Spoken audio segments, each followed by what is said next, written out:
அதிசயங்கள் செய்கிறவர் நம் அருகில் இருக்கிறார். அற்புதங்கள் செய்கிறவர் என்றும் நமக்குள் வசிக்கிறார். யாக்கோபு நிருபம் 4 அதிகாரம் 8வது வசனம். தேவனிடத்தில் சேருங்கள், அப்பொழுது அவர் உங்களிடத்தில் சேருவார். பாவிகளே, உங்கள் கைகளை சுத்திகரியுங்கள். இரு மனம் உள்ளவர்களே, உங்கள் இருதயங்களை பரிசுத்தமாக்குங்கள். தேவனிடத்தில் சேருங்கள், அப்பொழுது அவர் உங்களிடத்தில் சேருவார். எத்தனையோ மனிதர்கள் நம்மை வந்து சேர்ந்தாலும் நமக்கு பலன் இல்லை, பலன் குறைவாகத்தான் இருக்கும்.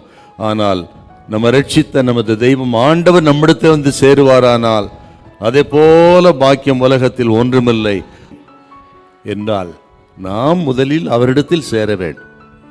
அதன் பிறகுதான் அவர் நம்மிடத்தில் சேருவார். அதைத்தான் சொல்றார், தேவனிடத்தில் சேருங்கள், அப்பொழுது அவர் உங்களிடத்தில் சேருவார். நாம் ஆண்டவரிடத்தில் சேருவதற்கு, நெருங்குவதற்கு தேவ பிள்ளைகளுக்கு யாக்கோபு 5 வழிகளை சொல்றாருங்க. முதல் வழி, 5 வழிகளில் முதலாவது வழி தேவனுக்கு கீழ்ப்படிந்திருங்க. 2வது, பிசாசுக்கு எதிர்த்து நில்லுங்கள். பிசாசுக்கு எதிர்த்து என்றால் ஆண்டவரை சேரக்கூடாதபடிக்கு சாத்தான் அநேக தடைகளை போடுகிறான், அநேக போராட்டங்களை போடுகிறான், சோதனைகளை கொண்டு வருகிறான். அதை எதிர்த்து நின்று பிசாசை துரத்தினால்தான் தேவனிடத்தில் சேர முடியும் என்று 2வது வழியாகிய பிசாசுக்கு எதிர்த்து நில்லுங்கள் அப்படி சொல்றாரு.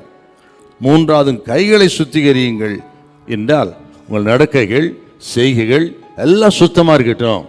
அப்படி இருந்தால் நீங்கள் தேவனிடத்தில் எளிதாக சேரலாம் அப்படி சொல்றார். 4வது, துயரப்பட்டு துக்கித்து அழுங்கள்.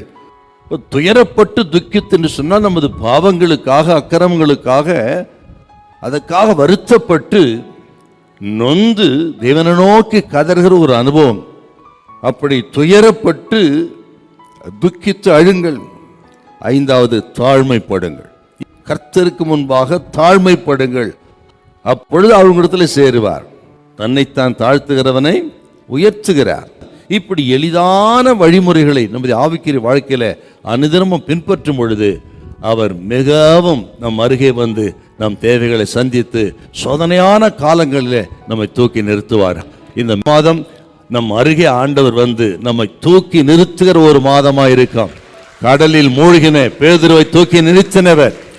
நீங்கள் சில கடன்களில் மூழ்கி இருக்கலாம், வியாதியில மூழ்கி இருக்கலாம், போராட்டத்தில் மூழ்கி இருக்கலாம். அவர் நம் அருகே வந்து நம்மை தூக்கி நிறுத்தி நம்மை ஆதரிக்கிற தெய்வம் இந்த மாதத்தை நடத்துவார். ஹல்லேலூயா, ஹல்லேலூயா.